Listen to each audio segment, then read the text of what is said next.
Every wedding looks perfect from the outside. The dress, the vows, the smiles. But what if I told you? Sometimes the real damage starts after the wedding. In this video, you'll hear 3 real stories where love didn't break first, boundaries did. A mother who bought furniture and claimed a house. A guest room that turned into permanent control. And a wedding gift that slowly erased someone's identity, receipt by receipt. These couples thought the hardest part was over. They were wrong, because when money enters a marriage, love isn't always what comes with it. I'm Emily Carter, a wedding planner, and I've seen what really happens after the honeymoon. Before we begin, make sure to subscribe and turn on notifications so you don't miss any of our wedding stories. And if you're already here, drop a comment and tell me where you're watching from. Now, let's get into it.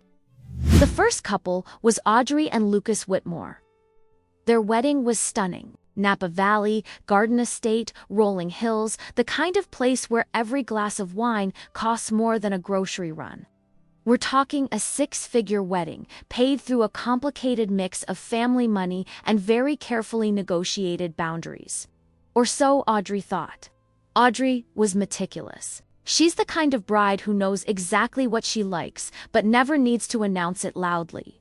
Clean lines, neutral colors, modern elegance. Lucas adored her for that. He trusted her taste completely. And for a brief, dangerous moment, it looked like they'd pulled it off. The wedding went smoothly. Iris, Lucas's mother, smiled through the entire reception, complimented the flowers, thanked me profusely, even hugged Audrey, whispering how proud she was. That should have worried me more than it did. 2 weeks later, they came back from their honeymoon. Sunburned, relaxed, still floating. They'd just bought a modern townhouse in Walnut Creek. Their first real asset together. Their first place that wasn't borrowed, rented, or temporarily tolerated. Audrey described it to me like it was a promise. White walls, open space, light pouring in through floor-to-ceiling windows. A home that was finally theirs. I remember her laughing when she called me that afternoon. She sounded relieved. She said, "I think we survived. I really think we did." That same day, Iris called them, or rather, she left a message. Cheerful, efficient, proud. She said she had taken care of something important for them, something they wouldn't have to worry about anymore. Furniture, not a couch, not a table. Furniture, all of it. Living room, dining room, guest room. Tens of thousands of dollars purchased while they were gone. Without a single photo sent, without a single question asked. Framed as a wedding gift. Framed as love. Audrey didn't know how to react. Part of her felt grateful. Overwhelmed. Furniture is expensive. Anyone who's moved into an empty house knows that hollow echo, that panic, when you realize how much it costs just to sit down. And Iris knew that. Of course she did. But there was something in Audrey's voice when she told me, a hesitation, a professional discomfort I've learned to listen for.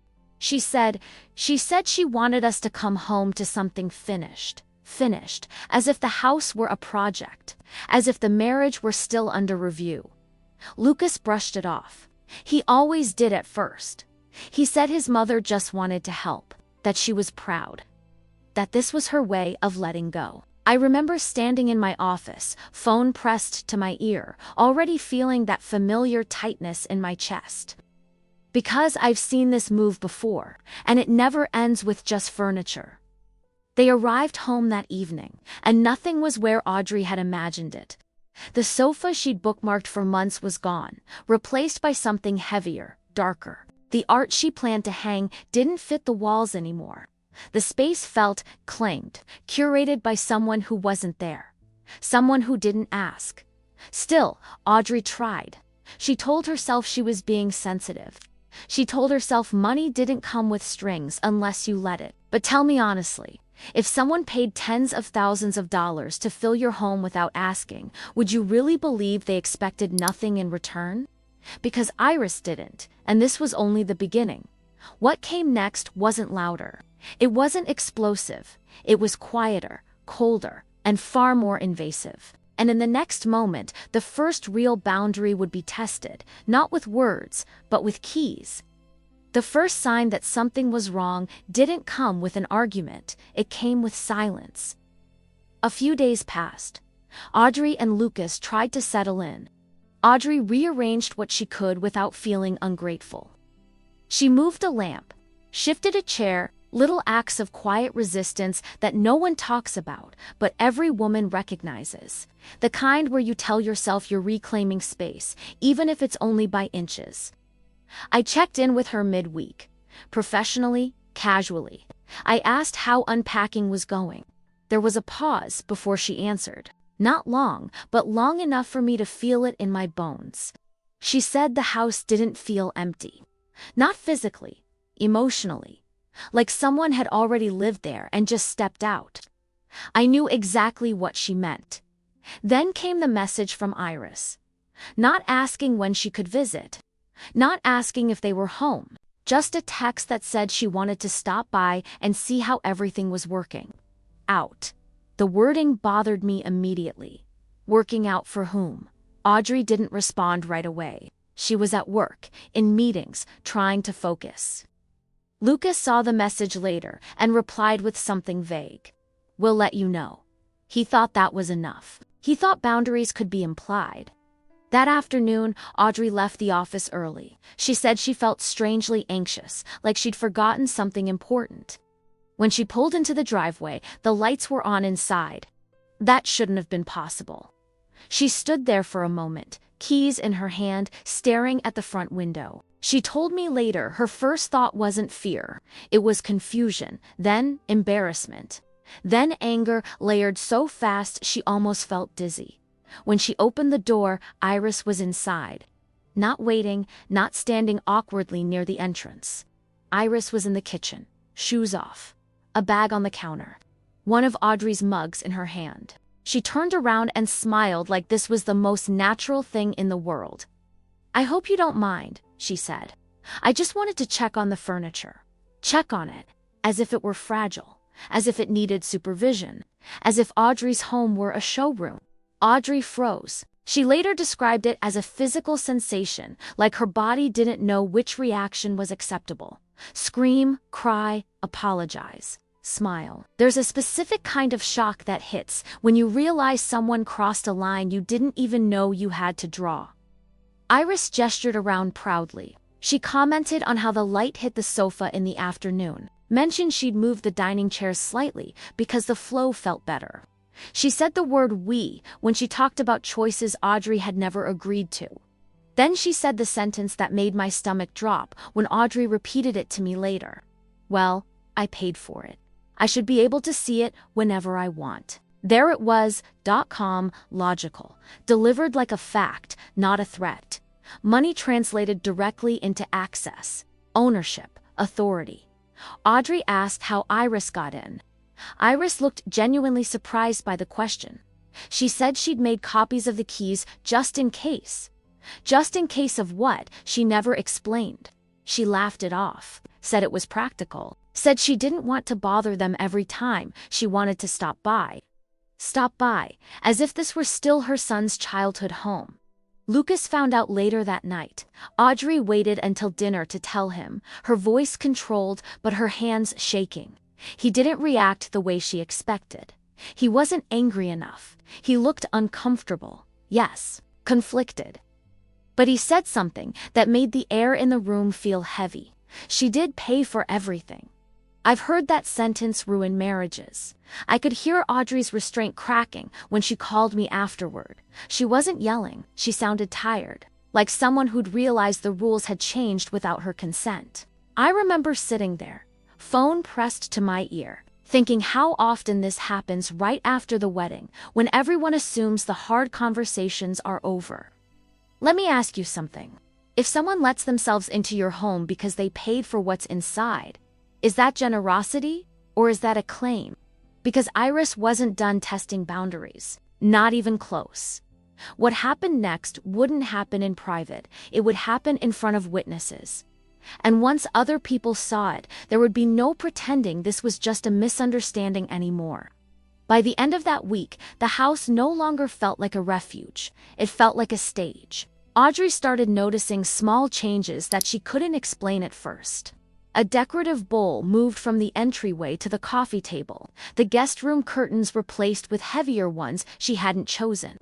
Even the pantry reorganized, labels facing outward, like someone had prepared the space for inspection. I didn't need to ask who had been there. Iris didn't announce her visits anymore. She simply appeared. Sometimes while Audrey was at work, sometimes while Lucas was in the shower. Always with that same calm confidence, as if permission were an unnecessary formality once money had changed hands. She began referring to the townhouse differently. Not your place. Not your home. She called it what I set up for you. Once, casually, she laughed and said to Lucas on the phone, I should have gone into interior design. Look at my investment paying off. Investment. That word stayed with Audrey like a bruise.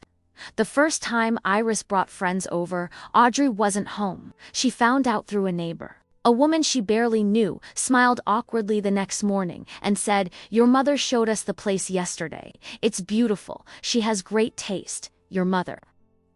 Audrey told me later she felt physically ill when she heard that. Not dramatic, not exaggerated, just that hollow, sinking feeling you get when you realize your private life has been narrated by someone else.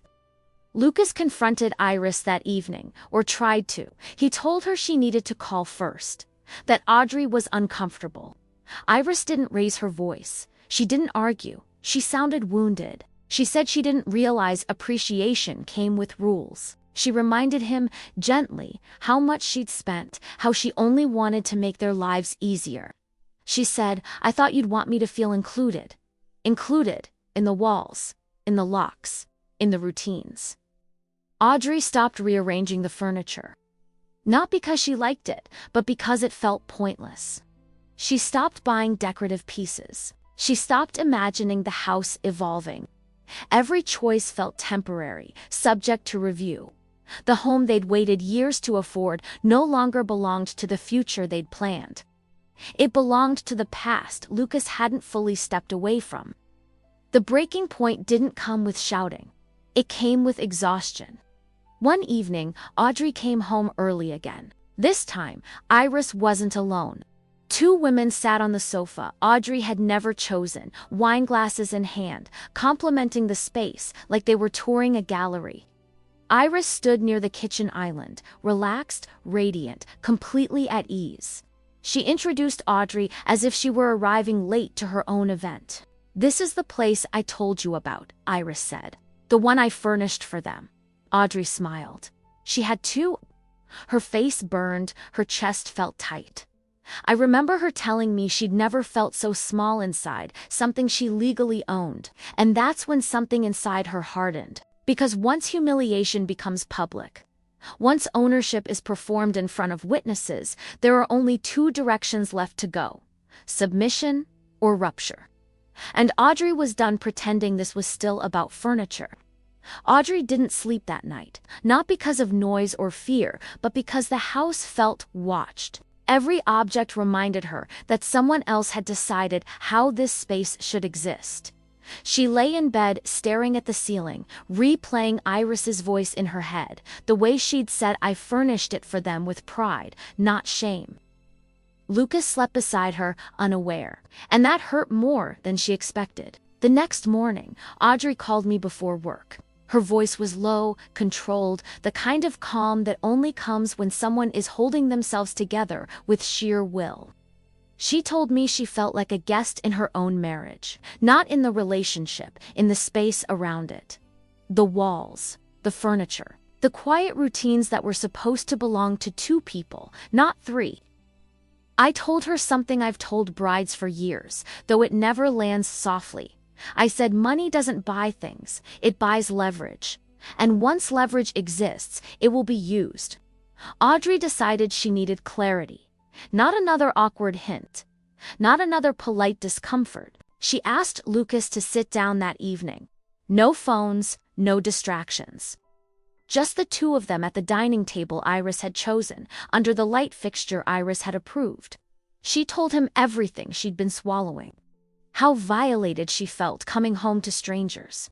How her body tensed every time she unlocked the door. How she stopped feeling excited about the home they were paying a mortgage on. A mortgage Iris wasn't contributing to that detail mattered. Lucas listened. Truly listened. I could hear the shift when Audrey described it later. His face changed. Not defensively, but slowly, like someone finally seeing a pattern instead of isolated incidents. He called his mother that night. I wasn't on that call, but I've heard enough of these to know how it went. Iris didn't yell, she cried. She reminded him how much she'd spent, close to $40,000 by Audrey's estimate. She said she only wanted to help them start their life properly. She said Audrey was sensitive. She said boundaries felt like rejection. Lucas said something that surprised even himself. He told her the keys needed to be returned. There was silence on the line. Not confusion. Not misunderstanding. Silence heavy enough to feel deliberate. Then Iris said, very softly, that she couldn't believe her own son would lock her out of something she'd paid for. She asked if Audrey had put him up to it. That question landed exactly where it was meant to. Iris came over the next day. This time, she knocked. Audrey opened the door, heart pounding, already bracing for impact. Iris stood there with the keys in her hand, face tight, smile forced. She placed them on the entry table like a sacrifice, then looked around the room one last time.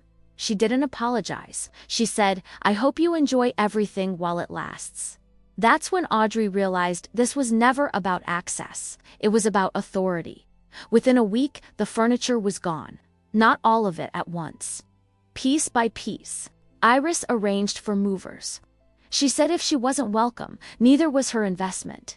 The sofa disappeared first, then the dining set, the guest bed. Each removal left the house more bare than before, echoing again like the promise Audrey had felt on that first day had been stripped and returned to neutral.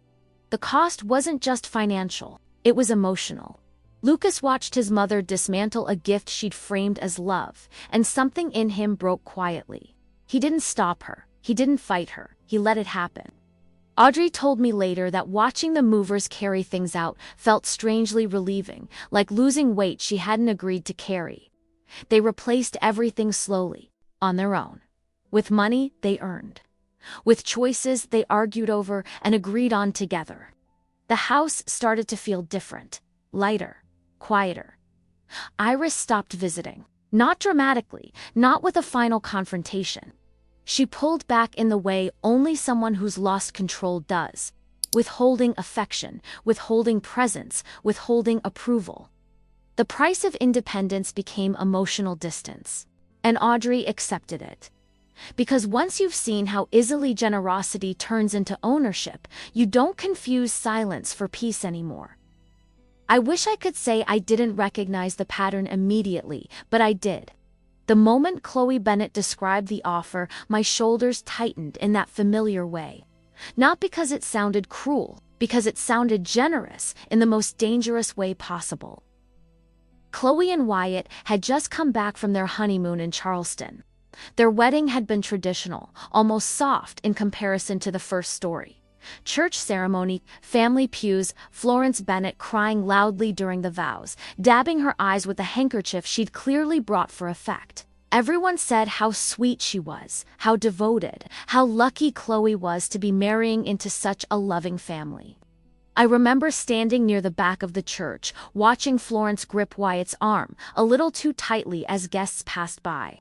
It wasn't control, not yet, it was need. The house came next. Wyatt and Chloe couldn't afford a big down payment on their own. South Carolina prices had climbed faster than their savings, and the pressure was constant. Every open house felt like a reminder of what they didn't quite have. Florence stepped in at exactly the right moment. She offered to cover the deposit. A 5-figure sum, life-changing for them, framed as a blessing, a mother helping her son build a future. There was one condition. Florence said it gently, almost shyly. She said she just wanted one bedroom kept available for her.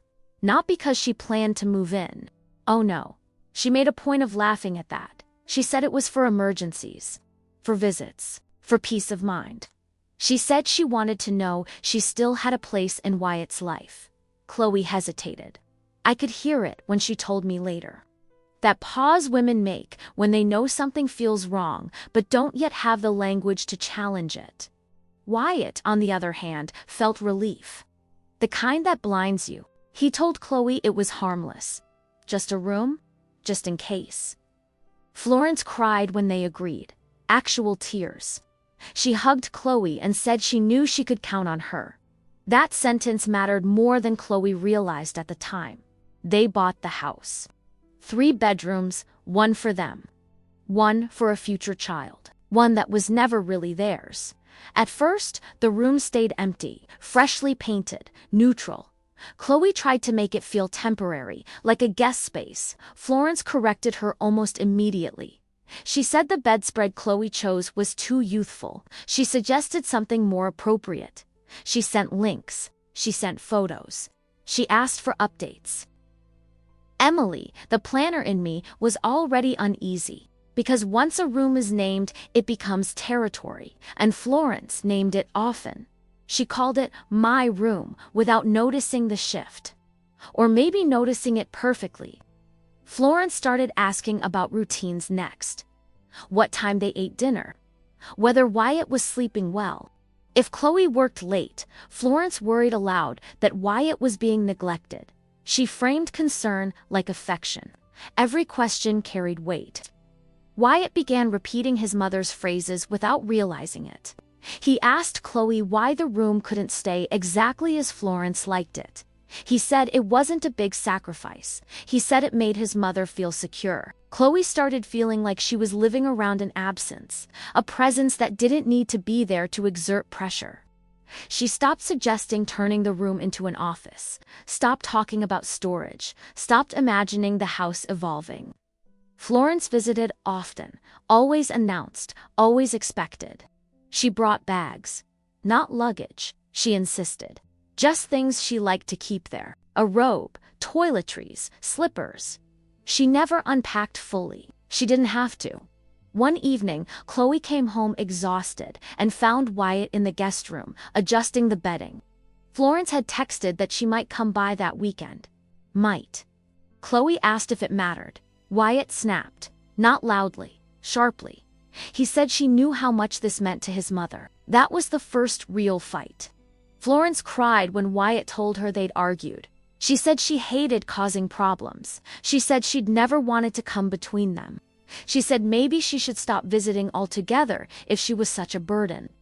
The guilt landed exactly where it was designed to. Chloe told me she felt like she was competing with a ghost, not a person. An expectation. A room that stood there quietly, judging every decision she made as a wife. And I remember thinking, as she spoke, that this kind of control doesn't rush. It waits. It lets resentment ferment. It turns love into obligation slowly enough that no one notices when the balance tips, because the room was about to stop being symbolic.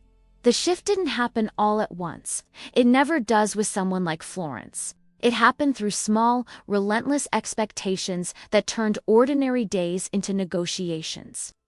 Florence began planning her visits further in advance. Not to ask, to announce. She would mention dates casually at first, slipped into conversations like afterthoughts. I'll probably come by next Friday. I was thinking of staying a few nights this time. Every sentence landed. With the assumption that the room was waiting, prepared, untouched. Chloe felt it immediately. The way her weekends stopped feeling like hers. The way she found herself cleaning a space she didn't use, adjusting schedules around a possibility instead of a plan. I remember her telling me how her shoulders tensed every time Florence's name appeared on her phone, not because she hated her, because she was tired of being measured. Florence didn't criticize Chloe directly. That would have broken the spell. Instead, she spoke through emotion. She sighed heavily when she arrived and noticed the room wasn't exactly how she'd left it. She mentioned how hard it was to sleep when things felt unfamiliar. She wondered aloud whether Wyatt still needed her the way he used to. Wyatt tried to reassure her. That was his mistake. He started checking the room before Florence came, adjusting the pillows, replacing towels, making sure everything looked right. Chloe watched him do it one evening and felt something snap inside her. Not anger, realization. This wasn't about hospitality anymore. This was compliance. She confronted him, quietly at first. She asked why they couldn't turn the room into something useful when Florence wasn't there. Wyatt said they'd agreed. Chloe asked when that agreement ended. Wyatt didn't answer. Florence noticed the tension immediately. She always did. She started calling Wyatt alone. Long conversations. Tearful ones. She said she felt pushed out. That she worried Chloe didn't like her. That she never imagined she'd feel like a guest in her own son's life. When Wyatt told Chloe about those calls, he sounded exhausted, defensive. He said she was overreacting. He said his mother had always been sensitive. He said they owed her respect after everything she'd done.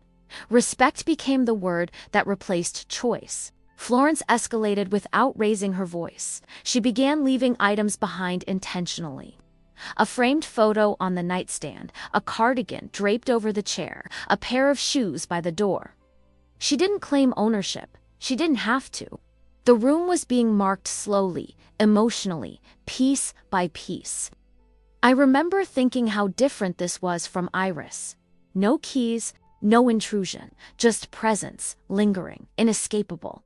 The fight that changed everything happened on a Tuesday night. Chloe had worked late. She came home to find Wyatt folding fresh sheets in the reserved room. Florence wasn't even coming that weekend. Chloe asked why he was doing it. Wyatt said his mother liked things a certain way. Chloe said she was done living around a hypothetical visit. Wyatt raised his voice. He said she was making him choose. He said she knew what the money had meant. He said Florence would be devastated. That word again. Florence arrived 2 days later. She didn't storm in. She didn't accuse. She cried. She sat at the kitchen table, hands folded, voice trembling, saying she'd sensed something was wrong. She said she felt unwelcome. She said maybe she'd misunderstood her place in their lives. Chloe sat there listening, feeling like every response was a trap. If she reassured Florence, nothing would change. If she spoke honestly, she'd be the villain. Florence turned to Wyatt and said she never thought she'd have to beg for space in her own son's home. I remember Chloe telling me her chest felt tight, like the walls were closing in, because this wasn't about a room anymore. It was about loyalty, about who mattered more when comfort was on the line. And at that moment, the cost of that down payment became painfully clear. Florence didn't leave that night with resolution. She left with something more useful to her. Leverage sharpened by emotion. The next few weeks were suffocating. Florence began calling daily. Not always about the room, sometimes about Wyatt's health, sometimes about how lonely the house felt when she wasn't there, sometimes about nothing at all. Each call ended the same way, with a sigh, a pause, a reminder that she didn't know where she stood anymore. Chloe started timing her evenings around those calls. She hated herself for it. She'd wait to start conversations until Wyatt was done on the phone. She stopped bringing up plans for the house. The future felt postponed indefinitely, waiting for emotional clearance. Florence escalated again, softly, publicly. At a family dinner, surrounded by relatives, she laughed nervously and said she felt like she'd lost her place since the wedding. She joked about not knowing whether she was allowed to visit anymore. People reassured her immediately. They looked at Chloe with polite curiosity. Wyatt stayed quiet. I could hear the humiliation in Chloe's voice when she told me. Not explosive, controlled, the kind that settles deep. That same week, Florence sent Wyatt a message late at night. She said she was worried about coming for the holidays. She said she didn't want to impose. She asked if the room was still hers. Hers. Chloe saw the message by accident. Wyatt hadn't hidden it, he just hadn't thought. They argued for hours. Not about the room, about trust. About why her discomfort always came second to his mother's feelings. About why the price of help never seemed to expire. Florence arrived the following weekend. She didn't bring luggage. She brought expectation. She walked straight to the room, touched the bedspread, frowned slightly, and said nothing. Silence did the work for her. At dinner, she picked at her food. She said she felt like she was intruding. She said maybe she should stay in a hotel next time if it made things easier. Wyatt panicked. He told her not to say that. He told her the room was always there. Chloe felt her chest tighten. Always. That word crushed her. That night, Chloe slept on the edge of the bed, staring at the dark. She told me later that she realized she had been shrinking for months. Not loudly, quietly, making room for someone who didn't live there but controlled the air anyway. The breaking moment came the next morning. Florence sat with her coffee and said she'd been thinking. She said she didn't want to be the reason for tension, but she needed reassurance. She needed to know she still mattered. She asked Wyatt directly if he could promise the room would always be kept for her, not for visits, not for emergencies, always. Wyatt hesitated. That hesitation told Chloe everything. She spoke before he could answer. Her voice shook, but she didn't stop.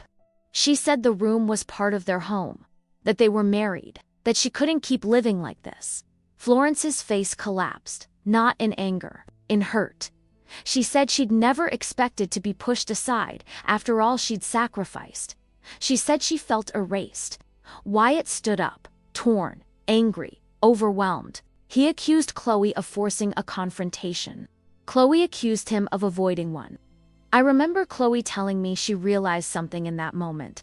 This wasn't about Florence choosing sides. This was about Wyatt refusing to. Florence left early. The room stayed untouched. For weeks, no calls, no visits, no emotional check-ins. Florence withdrew the way only someone who lives on validation can. The silence was deliberate, punishing. Chloe waited for relief. It didn't come. What came instead was clarity. She told Wyatt she couldn't live with a permanent third presence, emotional or otherwise.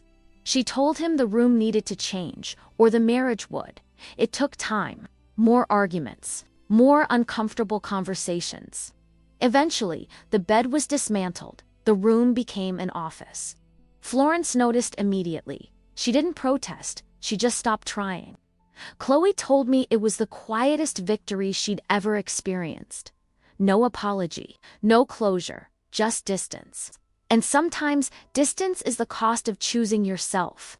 Chloe thought the hardest part would be the confrontation. She was wrong. The hardest part came after, when nothing dramatic happened at all. Florence didn't call to argue. She didn't demand explanations. She didn't show up wounded and furious. She simply receded. The warmth vanished. The check-ins stopped. Holidays became shorter, more formal. Conversations stayed on the surface, polite and carefully empty. Wyatt noticed it first, not because Florence complained, but because she no longer tried, and that absence carried its own weight. He grieved it quietly. Chloe watched him process the loss of something he hadn't realized was conditional until it was gone. The office slowly took shape. A desk, a chair, a bookshelf Chloe actually needed. Every change felt slightly defiant. Not loud, not aggressive, just final. Florence saw it once, months later. She stood in the doorway, smiled tightly, and said nothing. No guilt, no tears, no accusation. Chloe told me later that silence felt heavier than any argument they'd had before. Because silence means the terms have changed permanently. The marriage survived. But it didn't come out untouched. Wyatt became more careful with his words. Chloe became more aware of how easily love can be traded for obligation. Neither of them ever accepted money from Florence again. And that's the part people rarely talk about. Sometimes the cost of help isn't control. It's the quiet realization that affection was never unconditional to begin with. I remember sitting with Chloe months later, listening to her talk about the house finally feeling balanced again. And I felt that familiar, professional unease settle in my chest. Because I knew this story wasn't rare. It was a variation. Money changes shape, control adapts. And if the first mother claimed space with furniture, and the second claimed it with guilt, the third did something far more unsettling. She didn't need a room, she needed receipts. And once she had them, every dollar became a test of worth. By the time Madeline Cross came to me, I had already heard two versions of the same lie. The first lie is that a wedding gift is just a gift. The second lie is that the moment you're married, you're finally treated like an adult.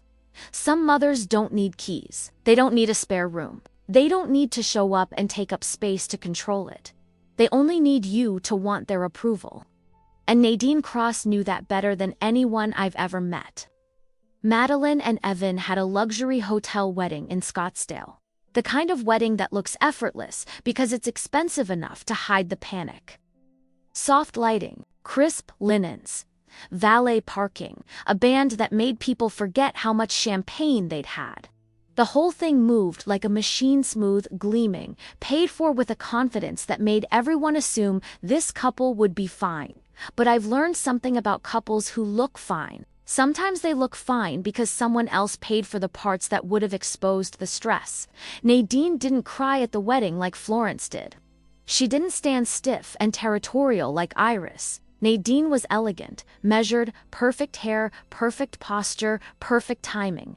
If she smiled, it was because it benefited her to smile. If she complimented you, it sounded like a performance review. The morning after the wedding, while most couples are still floating, still tender from the emotional whiplash of being celebrated, Nadine was already moving on to the next stage. The home. Evan and Madeline were moving into a high-end condo in Phoenix, not a starter apartment, not a temporary rental, a real adult purchase. The kind of place with a security gate, a lobby that always smells like citrus, and neighbors who pretend they don't hear anything through the walls. They were proud of it. They'd earned it. They weren't relying on Nadine for the mortgage, and that detail mattered more than it seemed at first. Because Nadine didn't need the mortgage. She only needed the beginning. She told them she wanted to cover the initial setup. Moving services. Basic furniture upgrades. Kitchen essentials. Some early utility deposits. The kind of expenses that hit you all at once after a wedding when you're already stretched thin. She said it was her gift, her joy, her way of making sure they started their life properly. I can still hear the way Madeline quoted her to me. Properly, that single word carries a whole world view. Evan was relieved. He didn't even try to hide it. He told Madeline it was smart to accept. He said it would take pressure off. He said his mother wanted to help, and refusing would be dramatic. Madeline hesitated. She felt that same old instinct. Every bride eventually develops the instinct that says, if it's too generous, it's not generosity anymore. But she was tired, emotionally tired, wedding tired, that drained, bruised happiness where you just want one part of life to be easy. So she agreed. Nadine paid, we're talking, a solid 5-figure total when it was all tallied, moving crew. Initial condo fees, deposits, delivery charges, upgrades that add up fast when you're furnishing a place from scratch. 10,000 here, a few thousand there, a nice couch, a dining table, lighting fixtures, a deep cleaning service. It wasn't reckless spending, it was what adults do when they're building a home. And Nadine's gift looked like relief. Until the first question, it came the same way Nadine did everything. Pleasant.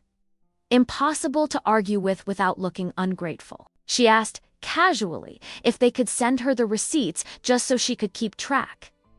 Keep track, not because she didn't trust them, she said, because she cared, because she wanted to make sure they were being smart. Because young couples get taken advantage of, and she didn't want them making mistakes. Evan agreed immediately. Of course he did. He didn't hear the trap because it was wrapped in protection. He told Madeline it was normal. He said his mother was organized. He said she was just trying to help them budget. I remember the moment Madeline described that to me.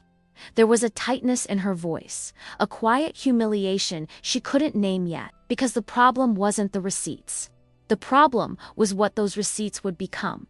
A scoreboard, a morality test, A way to decide, in Nadine's eyes, whether they deserved to be treated like adults. Within days, Nadine began responding to purchases with commentary that sounded like guidance, but landed like judgment.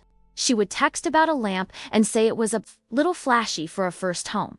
She'd see a grocery total and ask if they were buying too many convenience items. She'd notice a delivery fee and remark that she would have negotiated that. Every comment came with that same soft tone. "I just want to make sure you're being smart." And here's the dangerous part. Evan started repeating it. He didn't mean to. He didn't even realize he was doing it. But once you let someone else define what smart looks like, you start living to avoid being labeled something else. Impulsive, immature, irresponsible, ungrateful. Madeline began to pause before buying anything, not because they couldn't afford it, because she could already hear Nadine's reaction in her head. She'd open a website, look at something simple, an organizer for the pantry, a set of towels, a decorative print stand, feel her stomach tighten as if she were about to be corrected. She told Evan she hated that feeling. She said she felt like a teenager with an allowance. Evan told her she was being sensitive. That word is a small knife. It sounds harmless until you realize how much it can cut. Nadine didn't need to raise her voice. She didn't need to show up in person. She didn't need to demand anything directly. She had something far more powerful. A system, a steady drip of evaluation that made every decision feel like a test they could fail. And once people start living to avoid failing, they stop living for themselves. At first, the adjustments felt reasonable. Madeline told herself that everyone tweaks spending at the beginning, that being thoughtful wasn't the same as being controlled. She tried to believe that sending receipts was just administrative, not symbolic. But Nadine didn't treat the numbers like numbers. She treated them like evidence of character. A purchase would trigger a response within hours. Never angry, never harsh, just precise. She'd comment on brand choices, on timing, on priorities. She'd ask why they needed something now instead of later. She'd frame every question as curiosity, every critique as wisdom earned through experience. I watched Madeline slowly change the way she spoke about money. Not in front of Nadine, she was careful there, but with Evan. She started explaining herself preemptively. She'd justify a purchase before he asked. She'd say things like, "I know it's not the most practical option," and stop herself, realizing she sounded like she was asking permission. Evan absorbed Nadine's language more quickly than he realized. He began saying responsible the way she did, like it was a finish line. He asked Madeline if something was really necessary. He suggested waiting, comparing, optimizing. None of it was wrong on its own. That's what made it so effective. Nadine increased the frequency of her check-ins. She'd call to ask how the place was settling, then pivot smoothly to expenses. She remembered numbers better than Madeline did. She'd recall a delivery charge from weeks earlier and ask if they'd looked into alternatives since then. She'd praise Evan when he mentioned cutting back. Praise, delivered sparingly, became currency. Madeline noticed the pattern before Evan did. Approval flowed one way. Disagreement dried it up. The condo began to feel different. Not owned. Assessed. Decisions were made with a mental audience present. Madeline would stand in a store aisle, phone in hand, calculating not just cost, but reaction. She told me she started choosing things she didn't love because they felt safer, neutral, defensible. I remember feeling that familiar professional frustration rise in me because this wasn't budgeting. This was conditioning. The first time Madeline pushed back, it was small. She bought a dining set she liked without checking with Evan first. Not extravagant, just personal. Nadine's response was immediate and measured. She said she was surprised. She said she'd assumed they were aligned on priorities. She said she worried Madeline was feeling pressured to keep up appearances. That phrase lodged itself deep. Evan didn't defend Madeline. He didn't criticize her either. He just went quiet. Later that night, he asked if they should have discussed it first. Not because of the money, because of what it signaled. That's when Madeline realized the rules had shifted. It wasn't about spending anymore. It was about compliance. Nadine never said no. She never forbade, she simply recorded, compared, remembered. At a dinner with friends, she mentioned how proud she was that Evan had always been financially disciplined. The emphasis was subtle, but Madeline felt it land. A comparison without names still draws a line. Madeline began avoiding purchases altogether. She delayed replacing things. She minimized. She told herself it was temporary. She told herself it wasn't worth the tension, but the tension didn't disappear. It internalized. Evan, meanwhile, felt validated. He felt adult, responsible. Nadine's approval filled a space he hadn't realized was empty. When Madeline tried to explain how small she felt, he accused her of making money emotional. That accusation cut deeper than any criticism Nadine had offered, because it reframed the problem. It made Madeline the irrational one, the immature one, the one who couldn't handle guidance. And Nadine watched all of it from a distance, never intervening, never correcting Evan when he echoed her logic. She didn't need to. The system was running on its own now. The realization didn't come in a fight. It came in a pause. Madeline told me she stood in the condo one afternoon, staring at a blank wall where she'd planned to hang art, and realized she couldn't remember the last decision she'd made without considering how it would be judged. Not by strangers, by family. She wasn't afraid of debt. She was afraid of disappointment. And that fear was shaping everything. The most dangerous part was that nothing looked wrong from the outside. Friends visited the condo and complimented how put together everything felt. Nadine smiled when she heard that. She said she was proud of how thoughtfully Evan and Madeline were approaching adult life. She said it like a certification. And Evan believed it. He began talking about money differently, not anxiously, confidently. He used Nadine's phrases almost verbatim. He said things like, "We just want to be intentional, and we're trying to avoid unnecessary indulgences." Every word sounded reasonable. Every word carried weight. Madeline noticed that disagreements were no longer about taste or preference. They were about maturity. When she wanted something and Evan didn't, it wasn't framed as a difference of opinion. It was framed as a test she was failing. Nadine reinforced this without ever confronting Madeline directly. She'd call Evan after a purchase and say she trusted his judgment. She'd say she knew he'd always been the practical one. She'd say she was glad at least one of them understood long-term planning. She never mentioned Madeline by name. That omission did more damage than accusation ever could. Madeline started second-guessing herself constantly, not because she was irresponsible, but because responsibility had been redefined without her consent. It no longer meant paying bills on time or staying within budget. It meant aligning with Nadine's values. The condo became quiet in a way that felt unnatural. Conversations stopped flowing. Decisions stalled. Evan wanted approval before finalizing anything.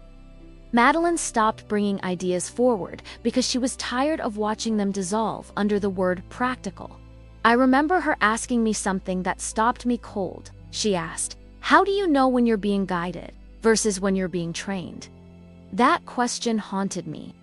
The escalation crossed a line. During a dinner Nadine hosted, not at the condo, neutral territory, polite smiles, soft lighting.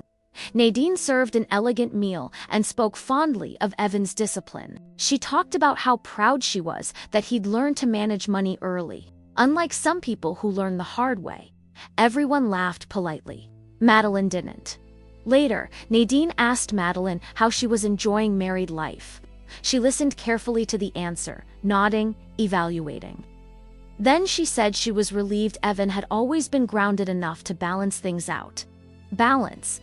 Another quiet verdict. On the drive home, Madeline finally broke. She told Evan she felt erased, not controlled, erased. She said every disagreement turned her into a liability. She said she no longer trusted her own instincts. Evan reacted defensively. He said his mother was only trying to help. He said Madeline was taking it personally. He said they wouldn't be where they were without Nadine's support. That was the moment the money stopped being background. That night, Madeline didn't sleep. She didn't cry, she lay awake replaying the last year, mapping how each decision had narrowed, how she'd learned to anticipate criticism before it happened, how she'd stopped wanting things because wanting felt risky. She told me later that she realized something terrifying. She wasn't living like an adult who made choices. She was living like a student waiting for a grade. Nadine hadn't taken their home. She hadn't taken their peace. She had taken their autonomy and convinced Evan it was for their own good. And once autonomy is reframed as recklessness, reclaiming it feels almost irresponsible. Almost, Madeline didn't wake up the next morning and decide to fight. She woke up and decided to prove something. That's the trick with Nadine's kind of control. It doesn't push you into rebellion. It pushes you into performance. You start living your life like you're auditioning for adulthood, and you don't even notice when you've stopped asking what you actually want. Madeline went through the condo in silence, picking up little signs of who she'd become over the past few months. A throw blanket she didn't love because it was neutral. The minimalist coffee table because it looked responsible. The lack of art on the walls because she couldn't justify unnecessary purchases. Even the pantry, lined with generic brands Evan had chosen after one of Nadine's pointed comments about paying for labels.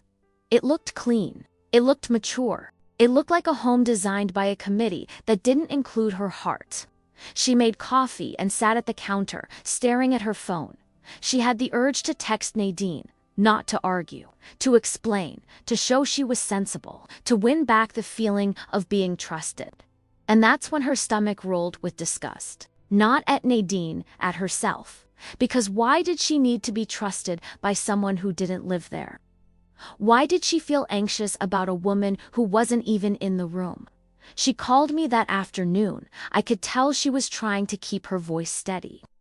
I heard the fragile edge underneath. She told me she felt like she was shrinking to fit an invisible rubric. She said she'd started asking Evan for permission in ways she never used to. She'd say, "Is this okay?" About a grocery item, about a plant, about a stupid candle. A candle. She laughed when she said it, but it wasn't humor. It was disbelief. That dry little laugh you make when you realize you've been trained. I told her something blunt because she needed blunt. I told her Nadine wasn't managing their finances. She was managing their identity. And identity is harder to defend than money because it's not a spreadsheet. It's shame. It's approval. It's the fear of looking foolish in front of the person who claims to know better. Madeline listened. Then she said something that made my throat tighten. She said, "I don't know how to be myself without feeling like I'm disappointing her." That sentence is how autonomy disappears, not with theft. With internal permission that gets revoked. The perception wasn't just Madeline's, it started leaking into Evan too, but in a way that made it more dangerous. Evan liked being the responsible one. He liked hearing Nadine praise him. He liked that feeling of being chosen. He didn't want to admit it, but Madeline could see it now. The approval didn't just comfort him, it stabilized him. It made him feel like a good son and a good husband. At the same time, Mintel Madeline stopped cooperating with the story. A few days later, Nadine called with that smooth, pleasant tone. She said she wanted to check in on the last month's spending. She said she'd noticed their totals were a little elevated. She asked if something had changed. Madeline sat on the couch while Evan took the call. She watched his face shift as he listened. She watched him nod, like he was in a meeting. She watched him glance at her once, briefly, as if to confirm she was hearing it too. After the call, Evan repeated Nadine's concerns like they were neutral facts. He said they should tighten up. He said it wasn't a big deal. He said Nadine was right that they should be careful because the market is unpredictable. Madeline asked him a simple question. She asked, "Do you believe her or do you believe us?" Evan didn't answer right away. And that silence was the first crack. Because Evan wasn't choosing Nadine over Madeline in a dramatic way. He was choosing the version of himself that Nadine approved of. The disciplined son. The sensible man. The safe bet. Madeline told him she was tired of living as a safe bet. She told him she wanted to make choices without a commentary track.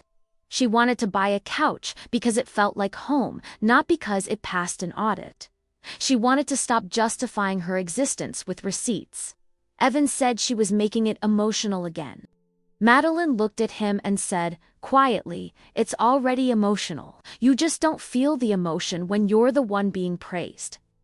That landed for the first time. Evan didn't argue back. He just sat there, jaw tight, staring at the floor like he was seeing the shape of the problem for the first time. But Nadine didn't stop. She refined. She began sending articles, financial advice, budgeting strategies. "Just thought of you," she'd say. She'd text Evan privately, suggesting ways to keep Madeline from overspending without making her feel bad. She phrased it like compassion. Madeline found that message by accident, not snooping, not spying. It popped up while Evan's phone was on the counter, screen lit, as if Nadine wanted it to be seen, without admitting she wanted it to be seen. Madeline stared at the words until they blurred. Keep her from overspending. Without making her feel bad. Madeline wasn't her. She was his wife. His partner. An adult with her own income, her own sense of reality. But in Nadine's narrative, Madeline was a risk factor, a variable to manage. That night, Madeline didn't yell. She didn't throw the phone. She didn't storm out. She went into the bathroom, locked the door, and sat on the floor. She told me later her hands were shaking so hard she couldn't undo her bracelet. Her throat felt tight. Not because of anger, because of grief. She realized Nadine wasn't just judging their spending. Nadine was building a case for why Madeline couldn't be trusted to steer her own life. And Evan had let it happen because it felt like love when it was aimed at him. When Madeline finally came out, Evan was standing in the hallway looking pale, like he'd been punched without being touched. She held up the phone. She didn't accuse. She just asked, "Is this what you want? For me to be managed?" Evan looked at the message and went still. Then he said something I didn't expect, not from a man who'd been fed approval his whole life. He said, "I didn't realize she was doing that."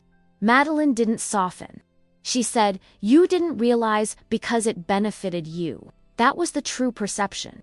Not that Nadine was controlling, that the system rewarded Evan for participating and punished Madeline for resisting.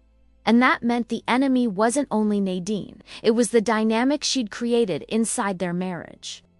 Evan sat down at the kitchen table like he needed to anchor himself. He rubbed his face with both hands, slow, as if trying to wipe away the last year. Then he looked at Madeline and asked, quietly, "What do we do?" Madeline didn't say, "We cut her off," like a dramatic hero. She said, "We stop living like we need her to grade us." That was the line. Not loud, not cinematic, just devastatingly clear. They didn't call Nadine that night. They didn't confront her immediately. That would have given her a scene to perform. Nadine would have used tears, outrage, dignity. She would have reframed it as disrespect. Instead, they started with something small and terrifying. They stopped sending receipts. The next morning, Nadine texted Evan. Warmly, casually. She asked if he'd forgotten. Evan stared at the message for a long time before replying. His hands were shaking. Madeline watched him, feeling that strange combination of pride and dread. Because when you stop feeding a system built on evaluation, it doesn't disappear. It escalates in subtler ways. Evan typed, deleted, typed again. Then he wrote, "We're good. We've got it covered." It was such a simple sentence. 4 words. But those 4 words were a door closing. Nadine responded with a smile emoji, and Madeline's stomach dropped. Because Nadine didn't argue when she lost control, she recalculated. Nadine waited. That was the part Evan hadn't anticipated. He expected anger, hurt, a lecture about gratitude. What he didn't expect was patience. Calculated, observant patience. For a few weeks, nothing happened. No comments about money, no requests, no reminders. Nadine called to ask about work, about traffic, about the weather. She sounded pleasant, normal, almost relieved. Madeline didn't relax. She told me later that the silence felt heavier than confrontation, because Nadine wasn't retreating. She was gathering information. The shift happened at a dinner party. Not a confrontation. Not a scene. Just a table full of people Nadine respected. Old friends. Distant relatives. People whose opinions mattered to her because they reflected status back at her. Madeline noticed it immediately. The way Nadine spoke about finances that night, not theirs specifically. Finances in general. She talked about how difficult it was to watch young couples struggle because they didn't have the discipline older generations learned the hard way. She talked about how responsibility wasn't about income, but about restraint. She never looked at Madeline when she said it. Instead, she praised Evan. She mentioned how proud she was that he'd always been careful. She said she was relieved he understood the importance of planning. The compliments were gentle, strategic. Each one drew a line without ever naming the person on the other side. People nodded. Someone laughed. Someone else made a comment about how expensive everything is now. Nadine agreed gravely and said that's why guidance matters. Madeline felt the familiar tightening in her chest. That sense of being evaluated without being addressed. Of being present but not included. She watched Evan smile politely, unsure whether he was being lifted up or separated out. On the drive home, neither of them spoke. That night, Madeline didn't spiral. She didn't question herself. She felt something colder settle in. Recognition. Nadine wasn't trying to control their spending anymore. She was shaping how others saw them. That realization changed everything. The next time Nadine called, she mentioned a mutual acquaintance who'd made poor financial choices and how sad it was when ambition outpaced maturity. She framed it like concern. Evan listened in silence. Madeline sat nearby, arms crossed, feeling the familiar urge to defend herself rise and then fade. Because this wasn't about proving Nadine wrong, it was about refusing to play. Evan struggled more than Madeline expected. The withdrawal of praise hit him harder than the criticism ever had. He became quieter, more uncertain. He told Madeline he felt like he'd lost his footing, that he didn't know how to talk to his mother anymore without the structure she'd provided. That was the cost. Autonomy doesn't arrive clean, it arrives with grief. They stopped discussing finances with Nadine entirely. Not dramatically, just less detail. Fewer answers, vague responses. Nadine noticed immediately. She adjusted her tone, not to regain control, but to preserve image. She remained polite in public, distant in private. Madeline told me something weeks later that stayed with me. She said the condo finally felt like theirs, but something essential had gone missing.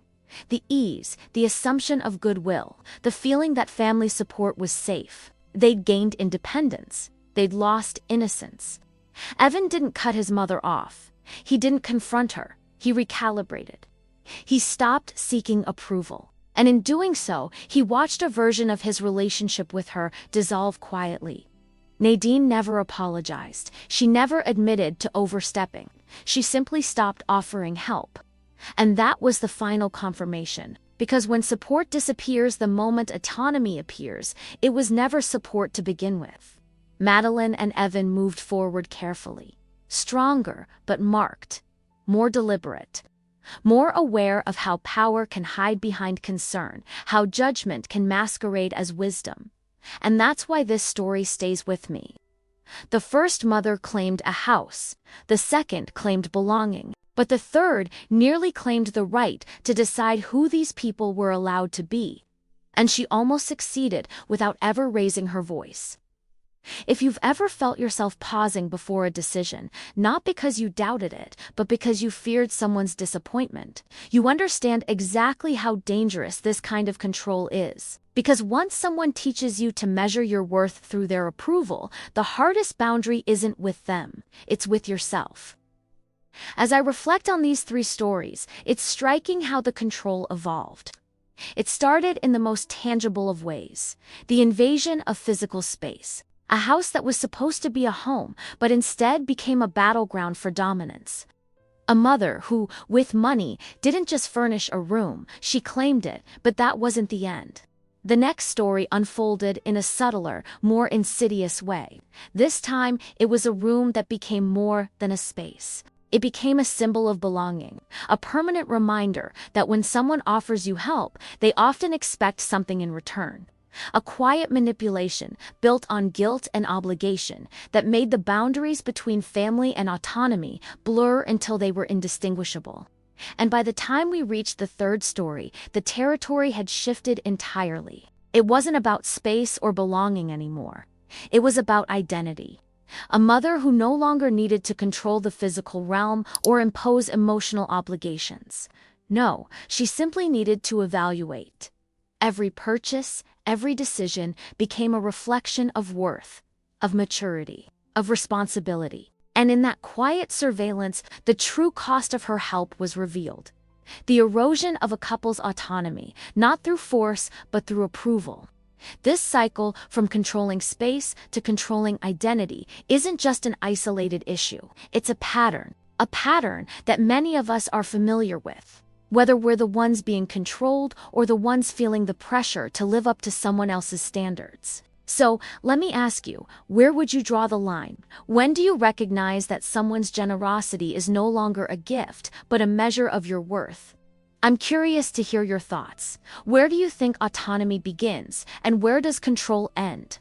Let's talk about it in the comments. If you enjoyed these stories and the insights behind them, don't forget to follow the channel and give this video a like. Your thoughts are always welcome in the comments.